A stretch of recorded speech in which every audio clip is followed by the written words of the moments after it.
السلام علیکم۔ میں ایک سچی اور انٹرسٹنگ کہانی لے کر آئی ہوں۔ میری اگلی کہانی اسی کو ملے گی جو میرے چینل کو سبسکرائب کرے گا۔ کہانی شروع کرتے ہیں۔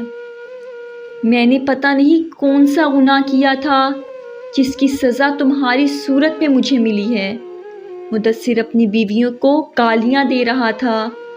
غزالہ چارپائی پہ بیٹھی ہوئی روتے ہوئے بولی، مدثر پلیز اب گالیاں نہ دے مجھے، میں نے کیا ہی کیا ہے؟ آپ ہر روز میرے ساتھ جھگڑا کرتے ہو، آخر چاہتے کیا ہیں آپ؟ مدثر الفاظ کی آگ برساتے ہوئے بولا، چاہتا یہ ہوں کہ میں تم کو طلاق دے دوں، بس تم سے میری جان چھوٹ جائے۔ غزالہ روتے ہوئے بولی، مدثر میں ماں بننے والی، کچھ تو رحم کرو مجھ پہ۔ مدثر نے منہ پہ تھپڑ مارا، بھاڑ میں جا تو اور تیرا بچہ، وہ بچہ میرا نہیں ہے، تم ایک گندی عورت ہو۔ غزالہ چپ ہو گئی۔ واہ مدثر واہ، کیا مردانگی دکھائی ہے تم نے۔ کلمہ پڑھ کر ہم دونوں نے ایک دوسرے کو قبول کیا تھا اور یہ صلہ دے رہے ہو مجھے کہ گندی عورت کہہ رہے ہو، جبکہ خود کسی لڑکی کے ساتھ یاری لگائی ہوئی ہے، اس سے شادی کرنا چاہتے ہو، اس لیے بس ذلیل کر رہے ہو مجھے۔ مدثر چلا کر بولا، ہاں کرنے لگا ہوں دوسری شادی، جا تم سے جو ہوتا ہے کرو، دفع ہو جا میرے گھر سے، کمینی عورت۔ غزالہ کی آنکھوں میں بے بسی کی انتہا تھی، کامتی آواز میں بولی، مدثر اللہ پاک کا واسطہ ہے مجھے طلاق نہ دینا، تو دوسری شادی کر لے، مجھے کوئی اعتراض نہیں ہے، لیکن نہ دے مجھے طلاق۔ میں تم سے خرچہ بھی نہیں مانگوں گی، خود کما کر اپنا پیٹ پال لوں گی، مجھے طلاق نہ دینا۔ مدثر غصے سے 3 بار طلاق بول کر غزالہ کو دھکے دینے لگا۔ غزالہ چیخ چیخ کر رونے لگی۔ کتنا عجیب تماشا ہے دنیا کا، عورت مکار ہو، ہوشیار ہو، جیسی بھی ہو، وہ مرد کے جوتوں کی خاک رہتی ہے۔ مرد برا ہو کر بھی برا نہیں ہوتا، عورت بری ہو کر طوائف بن جاتی ہے۔ میں نے دیکھا ہے بہت ہوشیار اور مکار عورتوں کو چند پیسوں کے عوض بکتے ہوئے۔ خیر غزالہ اپنے ماں باپ کے گھر چلی گئی۔ جا کر قیامت کا برپا ہونا لفظ لفظ سنایا۔ ماں باپ کیا کر سکتے تھے بھلا، اب تو طلاق ہو چکی تھی، اب کوئی راستہ باقی تھا ہی نہیں۔ پیٹ میں 4 ماہ کا بچہ تھا، زندگی نے زوردار تمانچہ منہ پہ دے مارا تھا۔ غزالہ کے بھائیوں کو پتہ چلا، وہ کہنے لگے، تم اس کے سامنے زبان نہ لڑاتی، چپ رہتی۔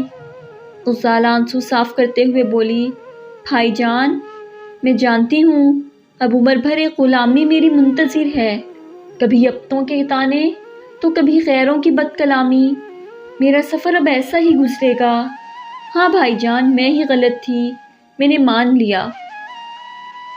غزالہ کے بھائی غصے سے بولے، دیکھا ابا یہ ہے ہی بدتمیز۔ باپ نے لمبی سانس لی، کھانستے ہوئے بولا، میری تیرانی تو چپ کر جا، تیرے بھائی ہیں ہی بے غیرت۔ غزالہ آنسو صاف کرتے ہوئے بولی، بابا جان میں کب کوئی شکوہ کر رہی ہوں، ایک زندگی برباد کرائی ہوں، اب کیا فرق پڑتا ہے کوئی گالی دے یا رسوا کرے۔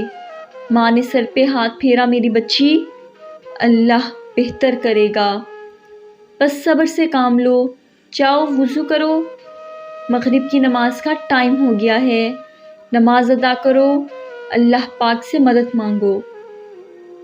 غزالہ 8 ماہ کی حاملہ تھی۔ بھابھی لوگ گھر کے سارے کام غزالہ سے کرواتے تھے، کیا کھانا بنانا، کیا کپڑے برتن واش کرنا، کرتی بھی تھی اور کیا کرتی، غلامی میں انکار کی گنجائش کہاں ہوتی ہے، اور جب بن موت بھابھیوں کی ہو پھر تو غلامی بھی اذیت بن جاتی ہے، زبان خاموش کروا دی جاتی ہے۔ غزالہ نے پہلے تو سمجھا پہلے کی طرح بھائی میرا خیال رکھیں گے، یہ میرا بھی گھر ہے، لیکن جب ایک دن کسی بات پہ غزالہ نے بھابھی کو کچھ کہا تو بھابھی نے مسکرا کر کہا، بی بی یہ میرا گھر ہے، تمہارا نہیں، یہاں رہنا ہے تو نوکرانی بن کر، ورنہ ایک پل بھی نہیں لگے گا تم کو یہاں سے نکلوا دوں گی۔ غزالہ چپ ہو گئی، وہ سمجھ رہی تھی اب زندگی اپنی مرضی سے جب چاہے جتنا چاہے ستم ڈھائے گی۔ وقت گزرنے لگا، اللہ پاک نے بیٹی عطا کی۔ غزالہ بہت خوش تھی، بیٹی کو باہوں میں اٹھایا ہوا تھا، کبھی ہاتھ چومتی کبھی منہ، چہرے پہ ایک سکون تھا، میری شہزادی میری جان، اللہ تیرا لاکھ لاکھ شکر ہے۔ بیٹی کی پیدائش کے 1 مہینے بعد غزالہ کے بابا دنیا سے چل بسے، کمر ٹوٹ گئی تھی بابا کی جدائی سے۔ بابا بڑھاپے میں بھی غزالہ کی ذمہ داری اٹھاتے ہوئے تھے، اب ہاتھ بھائی بھابھی لوگوں کے سامنے پھیلانا تھا، اب مقامی فقیری آنا تھا۔ ماں کچھ کہتی تو بیٹے ڈانٹ دیتے۔ غزالہ فجر کی نماز ادا کرتی اور ایک مزدور کی طرح گھر کا کام کرنے لگتی، ناشتہ بنا کر جھاڑو پونچھا کرنے کے بعد کھیتوں میں چلی جاتی، گائے بھینسوں کے لیے چارہ کاٹ کر لاتی، پھر گھر آ کر دوپہر کا کھانا بنانا ہوتا تھا۔ 2 سال گزر گئے۔ بھائی ایک دن امی سے کہنے لگا، ایک رشتہ آیا ہے، پہلے 2 طلاقیں ہو چکی ہیں اس کی، گھر بار اچھا ہے، عمر 50 سال ہے، غزالہ خوش رہے گی اس کے ساتھ، چلو اپنا گھر تو ہوگا نا۔ امی نے بھی سوچا صحیح ہے، کم سے کم اس غلامی سے بچ جائے گی۔ جب غزالہ سے بات کی تو غزالہ مسکرانے لگی، اب مر تو سکتی ہوں لیکن کسی مرد پہ یقین نہیں کر سکتی، یہ سب کیا تماشا لگا رکھا ہے، اللہ کو گواہ بنا کر قبول کرتے ہیں، پھر طوائف کہہ کر طلاق دے دیتے ہیں، کیا عورت پاؤں کا جوتا ہے، جب جو چاہے ستم ڈھا دے اس پہ۔ غزالہ نے شادی سے انکار کر دیا۔ وقت گزرنے لگا، غزالہ کی بیٹی مہوش اب 15 سال کی ہو چکی تھی۔ مہوش اسکول پڑھتی تھی، بہت محنتی تھی، وہ جیسے کتابوں میں گم سی جاتی تھی، ہر کلاس میں ٹاپ کرتے آ رہی تھی۔ غزالہ کا مقصد صرف مہوش کو اپنے پیروں پہ کھڑا کرنا تھا۔ مہوش پرانا سا یونیفارم پہنا ہوا سرکاری اسکول جایا کرتی تھی، جبکہ ماموں کے سب بچے انگلش اسکول پرائیویٹ میں پڑھ رہے تھے۔ کئی بار مہوش کو ممانی کہہ چکی تھی، تو بھی اپنی ماں کی طرح ہی منحوس ہے، پڑھ لکھ کر کیا کرو گی؟ مہوش خاموش ہو جاتی۔ مہوش نے میٹرک کا امتحان دیا تھا، نانی بھی دنیا سے چل بسی، اب زندگی کا امتحان شروع ہوا تھا۔ غزالہ اب ماں کے مرنے کے بعد تربدر ہونے والی تھی۔ غزالہ بھائی سے کہنے لگی، مہوش کو کالج میں داخل کروانا ہے، بھائی کچھ پیسے دے دیں۔ بھائی گالی دے کر بولا، جہاں ہم بھوک سے مر رہے ہیں تم کو کالج پڑھانا ہے، مہوش کو کوئی رشتہ دیکھو اور اس کی شادی کر دو۔ غزالہ چپ ہو گئی۔ مہوش ماما کے پاس بیٹھی ہوئی کہنے لگی، ماما میری سب دوستوں نے کالج میں داخلہ لے لیا ہے، مجھے کب داخلہ لے کر دیں گی؟ غزالہ آنسو چھپاتے ہوئے بولی، میری بچی بس 2-3 دن تک۔ کیسے بتاتی بیٹی کو؟ یہاں سب لہو جلانے والے ہیں، سب کے لیے ہم بوجھ ہیں، اتنا کام کرتی تھی ان کا، اس کے بدلے بے عزت کرتے تھے، حکمرانی کرتے تھے غزالہ پہ۔ غزالہ نے ایک سہیلی سے بات کی، مجھے کسی گھر میں کام لے دو۔ غزالہ کی دوست نے بتایا، یار یہاں گھر سے نکلنے کا مطلب ہے جسم فروشی کرنا، سب لوگ بس جسم چاہتے ہیں بدلے میں پیسہ۔ غزالہ آہستہ سے بولی، لیکن میں ایسا کچھ نہیں کرنا چاہتی۔ گھر آ گئی، بہت پریشان تھی، اے اللہ میرے لیے بس تم کافی ہو، مجھے تیری ذات پہ کامل یقین ہے، کبھی تو میری سنی جائے گی، کوئی بات نہیں۔ کچھ گولڈ پاس پڑا ہوا تھا، بیچ کر مہوش کو کالج داخل کروایا۔ بھابھی کہنے لگی، پیسے کہاں سے لیے تم نے؟ غزالہ غصے سے بولی، تم لوگ نہیں تو خدا تو ہے نا میری مدد کرنے والا۔ بھابھی منہ پھاڑ کے بولی، اپنی دوست سے ملنے گئی تھی کل، کہیں یار تو نہیں بلایا ہوا تھا؟ اس بات پہ غزالہ اور بھابھی میں کافی جھگڑا ہوا۔ رات کو جب بھائی آیا